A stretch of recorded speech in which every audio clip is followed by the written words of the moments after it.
This is Sg2 Perspectives, a conversation with Sg2 experts and industry thought leaders about the biggest trends in healthcare and what we all expect that's going to mean for the future of healthcare delivery.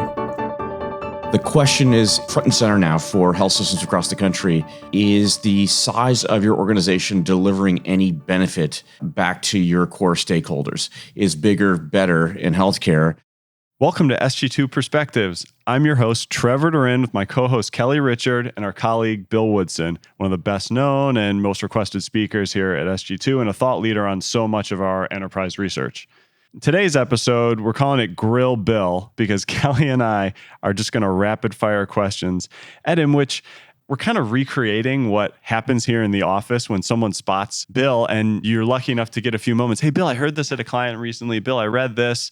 Tell me what you think. And so we'll try and recreate that experience for our listeners. Trapping them in the elevator. Exactly. It's a long elevator ride, though, unfortunately for Bill. Today's episode is really all about scale, which was the theme of our Exec Summit series. And that thinking really is starting now for next year. Bill, how did you settle on scale as a big issue that our health system members are struggling with today? In some ways, it's an inevitable topic for us. Over the last 5 to 10 years, the members of Sg2 have grown in size and scope, and they now span larger geographies, regions of the country. The nature of competition is no longer as local as it used to be. In many ways, it's become regional.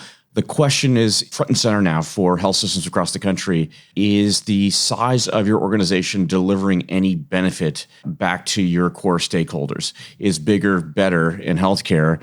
And pretty obviously so far, the answer is no. We don't have proof. We have promise of what scale can deliver for American healthcare.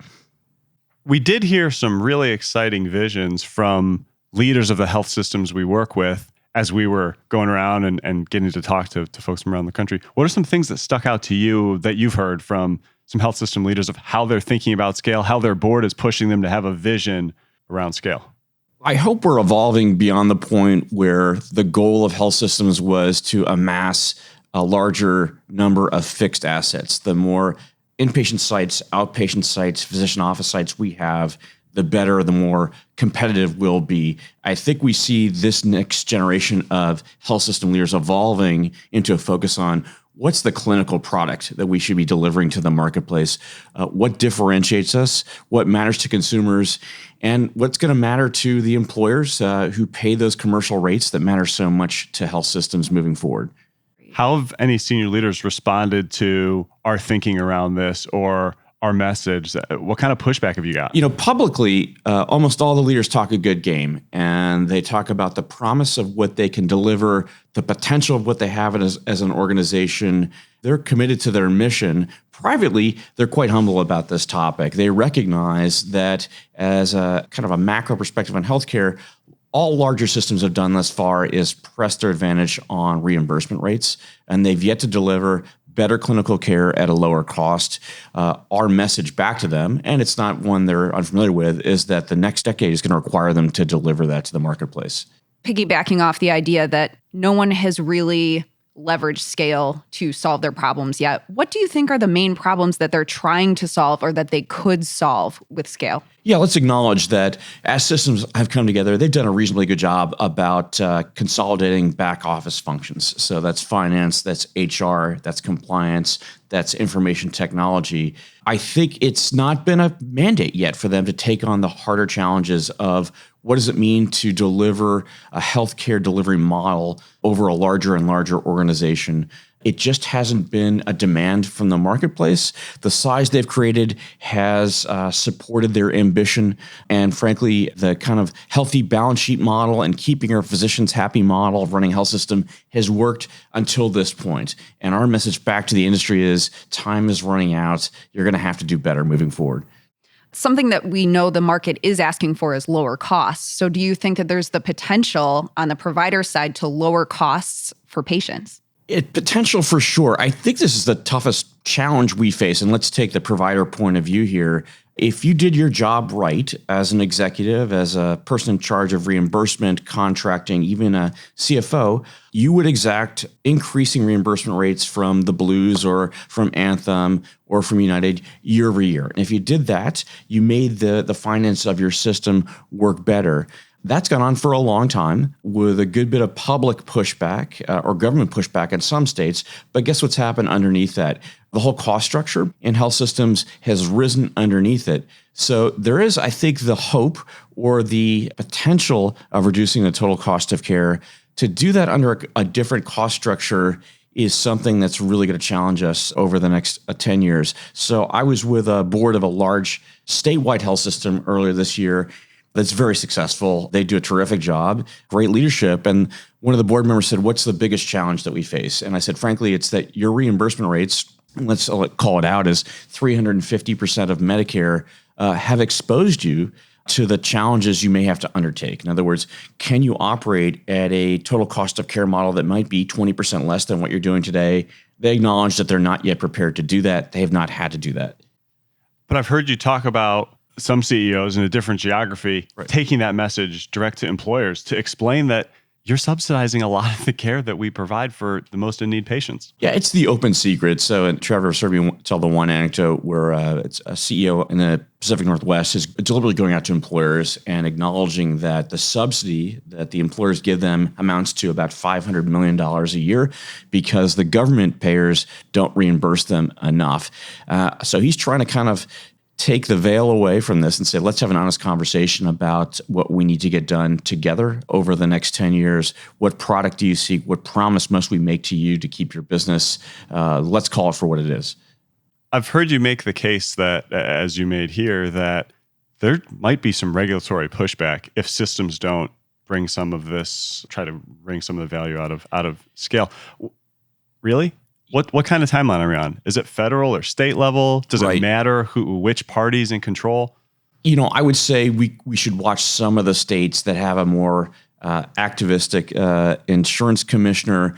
And what we'll probably see after the 2020 election is in some states is that we'll see plans offered at X amount above Medicare. Let's call it 105%, 110%, or even at Medicare rates. So the idea of Medicare for all is still a very complex topic, but certain states around the country are going to push this. Health systems will feel that in their markets. Nothing ever happens as quickly as we like to describe in our glorious PowerPoint slides, Trevor, but this is inevitable. And at least at the federal level, they're going to push risk toward us, financial and clinical risk, as fast as we can handle it. And let's acknowledge that, you know, the hospitals, health systems have a strong lobby.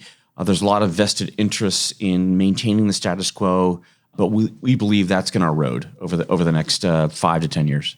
Yeah, I'm excited to see if other states follow the models of Virginia and Tennessee when Mountain States and Wellmont came together to put a pretty strict cooperative agreement in front of the health systems to say, okay, here's what you have to do if you want to come together. And they're only a few years into what's in some cases 5 and others 10-year agreements on how they're going to work together. Anxious to see if others follow the same model. What do you think? Yeah, we've talked about this with the 2 levers this year, which is if you don't take on this challenge and achieve the promise that we do believe is there, by the way, we face the threats of new entrants, and those are evident today, at least in the transactional aspects of healthcare, Walmart, Amazon, these other players in the primary care space. So there's kind of the new entrant, disruptor, and then there's the regulatory side. And we suspect both will happen, will continue to happen. And guess what they're going after? They're going after the business that's the lifeblood of the health system's bottom line right now. So let's call it out. So health systems make money on procedures. They lose money on complex medical care. You know, I've had conversations with some contracting people who said we're trying to change the dialogue with our commercial payer to say, look, we get that we're going to have to compete on site neutrality in the marketplace. The ambulatory market will become more commoditized. We'll play ball, but you have to reimburse us accordingly for the complex care where we make a difference, we're providing something differentiated. With all that in mind, I haven't heard anything from health systems say they're done growing. I think we have a group of CSOs that get together and they said, we don't view this as the end of a cycle. We're still thinking from a growth perspective around driven by acquisitions. Yeah, I think somehow when you get the title of CEO or board chair of a health system, you take on this mentality, and there's a bit of hubris to it, which is success means growth, success means bigger, success means take out the competition. There should be something positive about that, and maybe we'll see. we're hoping the pendulum is going to swing. And sure, I will say privately, we've heard health systems say, you know what, a few years ago, we would have gladly entered this other market with a pretty small footprint. We're going to be very hesitant about doing that now. And part of the answer is allocation of capital. There is a recognition that there is not enough strategic capital to support the physical footprint that most of the large health systems in the country have. They'll be able to fund a mid-percentage, 50, 60% of their fixed asset capital needs over the next 10 years. That's going to force some tough decisions on where services are delivered, how they deploy their workforce, and what we hope is innovation, right, in the whole care delivery model itself. And given some of these financial challenges that we're seeing coming around the bend, and I know that we go and talk to these different health systems, and some of them are independent, and they want to know, can we stay independent? Is there a role for us in the future as an independent, maybe a smaller health system? Yeah, we often say we don't subscribe to the idea that a health system must be some multiple of $1 billion to be successful. Given the right market situation, and in particular small and mid-sized markets, there's a path to, let's call it enlightened independence. You can't do everything yourself. You're going to have partners for certain things that you do administratively, for certain aspects of clinical care. But by all means, in the right kind of financial situation and market dynamics, there will be any number of robust, fairly small independent systems, and we should welcome that. What are some of those market conditions that you're referring to? You know, it's a coincidence of geography, the right employer situation. So there's a payer mix dynamic there. You're going to need a certain amount of commercial business to fuel what's going on. You probably need some great stewardship. You need great local support from the employers in what you're trying to do. And probably a track record of executing on your strategic plan that's more of an internal than an external factor. But it may also mean that, let's call it, you've got a certain market position that makes it somewhat unattractive for another organization, competitor, to take you on. They'd rather partner with you than confront you directly, and that's probably the right way to go about it. Yeah. And the other thing we're sort of thinking about is within that market, does that health system need to own all the physicians? You know, we've seen this trend of health systems buying up physician groups. It's slowed a little bit. Do you think it's slowed down for good, or is there a place for an independent physician? Yeah, we talk about this a lot, and I think we'll see some ebbing and flowing of this over the next several years. I think we'll see systems with extremely large employee groups maybe divest some of those physicians.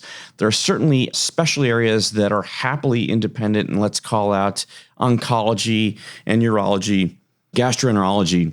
But again, if the market circumstances are the right way, there certainly can be strong independent groups. And guess what? They are not holding the expensive fixed assets that health systems hold. They have a certain degree of things they can do independently to determine their own destiny. Put that aside, guess what? There's private equity pouring into certain specialties right now. We're seeing a lot of it go into oncology and orthopedics, consolidation of these groups, mostly from a back office perspective, sort of terrifyingly reminiscent of what sort of happened in the 90s, but it's not about acquiring the physicians. It's about trying to create scale in other aspects of running independent practices. We've talked today mostly about mergers between health systems, but the bigger headlines in the industry are about vertical integration. And I don't know if we were out way in front of that when we saw this level of vertical integration coming driven by payers.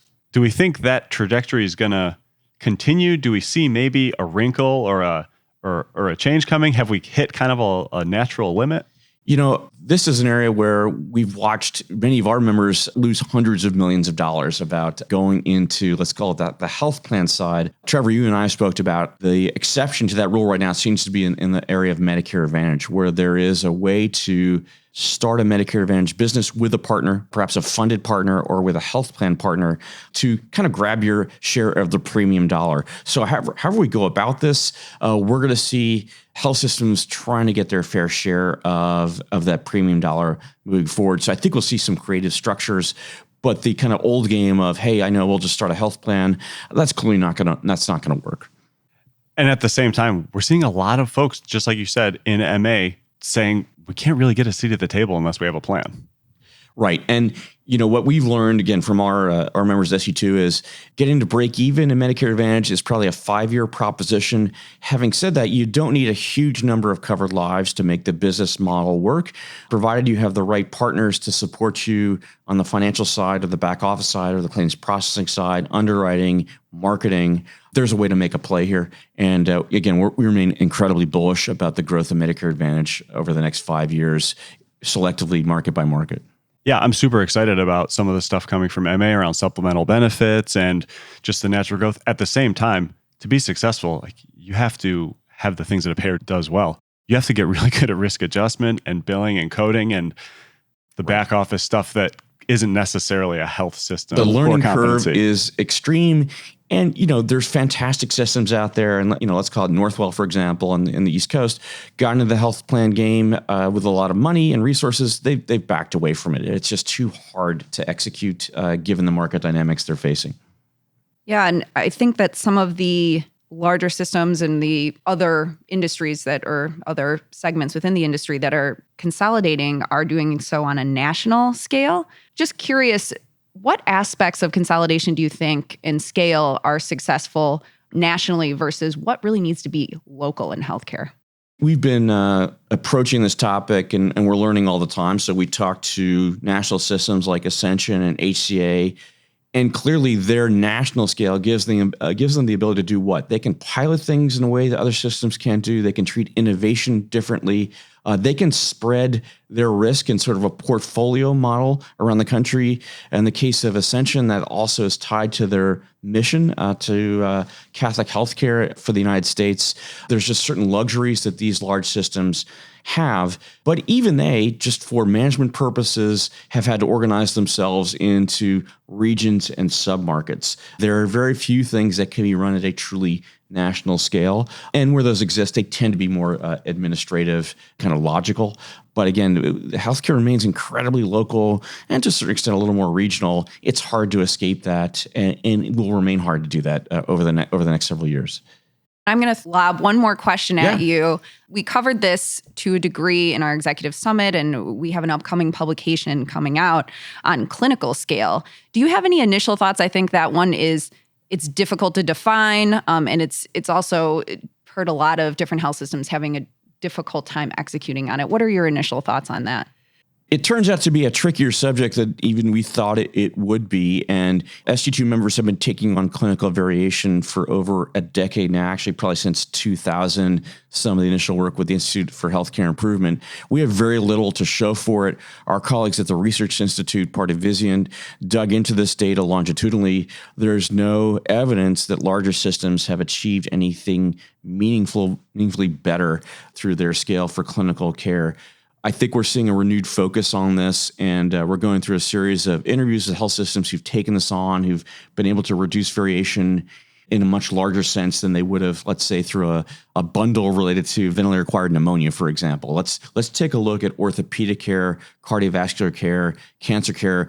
Let's decide what we mean by our pathways. Let's start to be very serious about what our clinical product is going to be across sites. To the extent there's progress, it's in specific service lines, to a certain extent in primary care. But boy, we have a long way to go, and that's because it's just so hard, and the patient is still part of the equation here. This is, for us, the biggest challenge, but also where the most potential is. And hopefully the incentives are going to come our way, either from Medicare or for the commercial payers to take this on. There has to be an upside for health systems to invest the time, the human capital, the energy to figure this out. That's the journey that we expect to see unfold over the next decade. We'll look forward to digging into that over the next couple of months.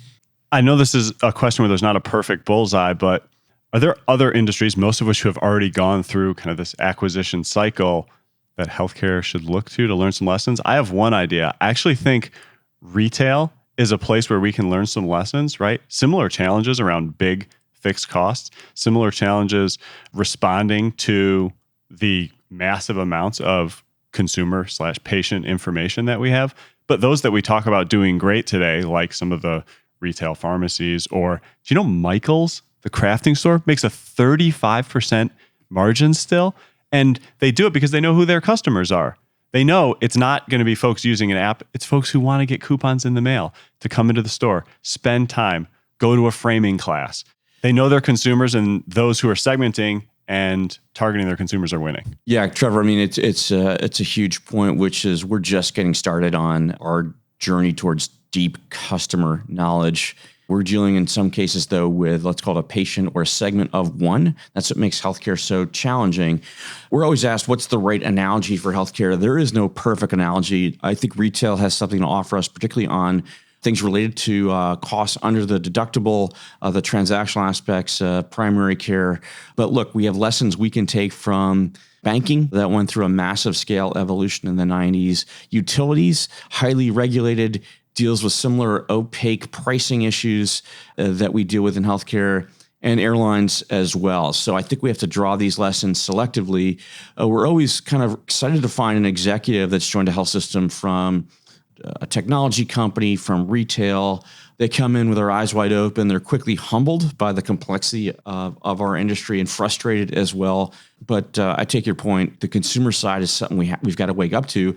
If it gets down to our large system members, they're fighting for very small points of market share. That's going to get down to either choices they make in the networks they pick through open enrollment and insurance, or the way that care is delivered. It's connected to the digital platform that health systems are investing in, where their medical records are, the systems that make it easy to work with, that make the patient journey seamless, probably have a huge advantage in the marketplace.